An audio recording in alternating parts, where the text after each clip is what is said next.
Welcome the students of CIT Polytechnic. Today we will learn phototransistor. So phototransistor is a very important optoelectronics device. Look at this circuit. This is the circuit of an NPN. This is NPN. NPN phototransistor. Why is it called phototransistor? Because the base is illuminated by a lens. This is emitter. This is base. This is collector. This is base collector base junction JC. This is emitter base junction JE. Emitter is connected to ground. Emitter is grounded, and this collector N terminal of collector is connected with positive, and one part of the emitter is connected with negative. So JC collector base, look at carefully, collector base terminal as the N-type semiconductor. Collector consists of N-type semiconductor. Collector is made by N-type semiconductor. So collector is connected with positive terminal, and so JC collector base junction is forward bias. JC collector base junction is reverse bias. N is connected with positive. JE emitter base junction. Emitter is connected with negative. So N is connected with negative. Emitter is made by N type of semiconductor. N is connected with negative. So JE is forward bias. Now the theory is like that: if the base terminal is not illuminated by light, so in such case the value of the reverse saturation current IC, the collector current depends on the value of the reverse saturation current generated due to minority carriers. That means the IC depends on minority carrier leakage current. In such case, IC depends on minority carrier leakage current, that is ICO, and the base is open. Collector base junction is reverse bias. So JC, so the base is open. We consider IB is 0. So base is open. Junction JC is forward reverse bias because N terminal is connected with positive. Collector N terminal is connected with positive. So collector base junction is reverse bias. JC is reverse bias. So IC equal to beta plus 1 into IC. Actually the formula is IC equal to beta IB plus 1 plus beta into ICO. So this part is 0 because base is open. So IB is 0. So IC is equal to beta plus 1 into ICO. This IC collector current depends on only the minority carrier leakage current. IC collector current depends on only the minority carrier leakage current. So minority carrier leakage current, sometimes it is called reverse saturation current. So the base is open. The junction JC is reverse bias. So IC is beta plus 1 into ICO. Now we are illuminating base terminal by using a lens. So there will be an extra current generated because base terminal is a photoactive element. Base terminal consists of photoactive element like LNP or LNGASP. This type of semiconductor base terminal consists of basically this type of semiconductor element. LNGASP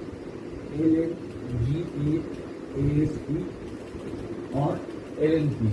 This type of semiconductor element, base terminal consists of this type of semiconductor element. These two elements are photoactive. Base terminal is made usually by this type of semiconductor element. Phosphorus is photoactive. It is a pentavalent material.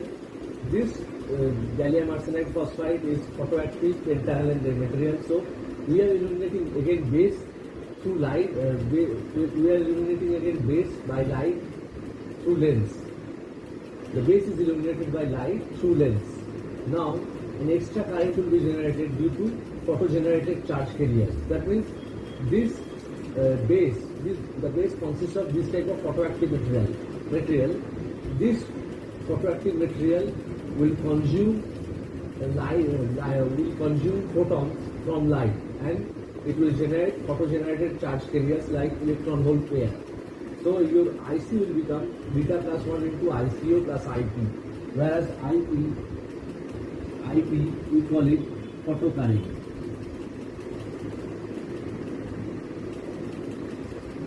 IP is we call it photocurrent.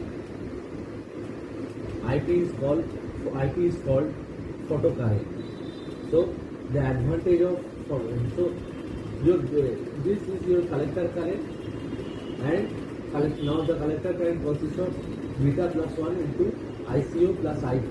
IP is your photocurrent, and ICO you know it is minority carrier leakage current, or when the emitter base or the collector base junction is open, or you can say it is a reverse saturation current.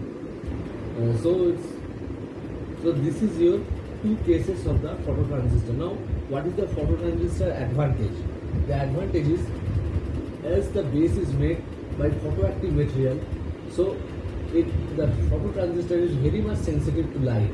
That means small amount of light, if small amount of light incidence on phototransistor, if small amount of light incidence on phototransistor base terminal, it causes huge light amplification. If small amount of light incidence on the base terminal of the phototransistor, it will cause huge current amplification.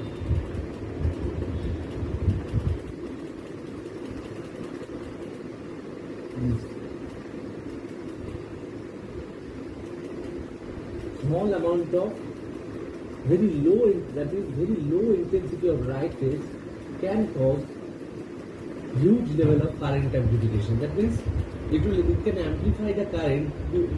That means a small amount of a low intensity of light can generate huge number of photogenerated charge carriers, due to which photocurrent will be increased. The amount of photocurrent will be increased. So low intensity of light rays causes huge level of current amplification, because the base is made by photoactive elements like LNP or LNGASP, phosphorus or gallium arsenide phosphide. These are all photoactive elements.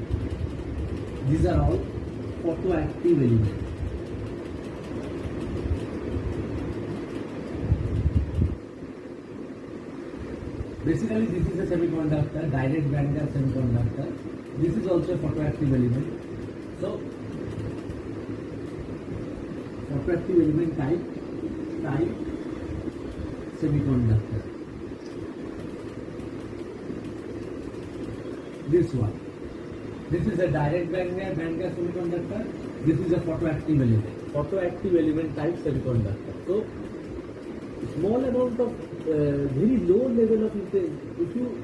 If we allow to fall very low level of intensity of light on base terminal, it can cause huge level of current amplification.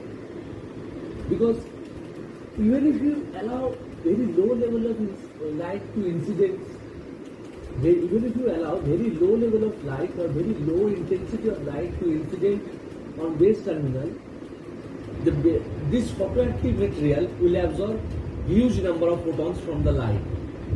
This photoactive material absorbs these different types of photoactive material absorb very high level of photons from the low intensity of light, and it will generate huge number of photogenerated charge carriers. That means photocurrent will increase. The level of photocurrent will be enhanced. So it will cause a huge level of current amplification. So that's why this phototransistor is more sensitive to light. This is the VI characteristics of phototransistor with power consumption level. This is power P1, power consumption P2, P3, P4. This is the power consumption level for phototransistor. This is the VI characteristics of phototransistor. Obviously, this is VCC. This curve actually VCE versus IC. This curve actually VCE versus IC. So this is common emitter mode output characteristics curve of phototransistor. This is the transistor. See carefully, emitter terminal is grounded. Collector terminal is terminated by positive sign. So emitter terminal is grounded means this is the common emitter mode. So this is common emitter mode. Common emitter mode output characteristics. So you have understood what is phototransistor. Remember two things. What will be the value of collector current when the base is not illuminated by light? What will be the value of collector current when the base is illuminated by light through a lens? So what can be the good advantages of phototransistor? And base consists of photoactive element type semiconductor like LNGASP, which is a direct band gap semiconductor. LNP, it is a photoactive element. So practically base is the main part of phototransistor, which is activated by light through lens. So this is called your phototransistor. Always collector base junction is reverse bias because collector terminal is terminated by positive signs and collector is N type of semiconductor, and emitter base terminal is forward bias.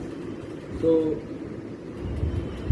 this collector base terminal is open, no base current will flow through the collector base terminal. Remember this is a very small but a very good quality of circuit, and phototransistor is a very good quality of optoelectronic element. It is used in optical fiber communication rapidly today. In various cases of optical fiber communication, we use phototransistor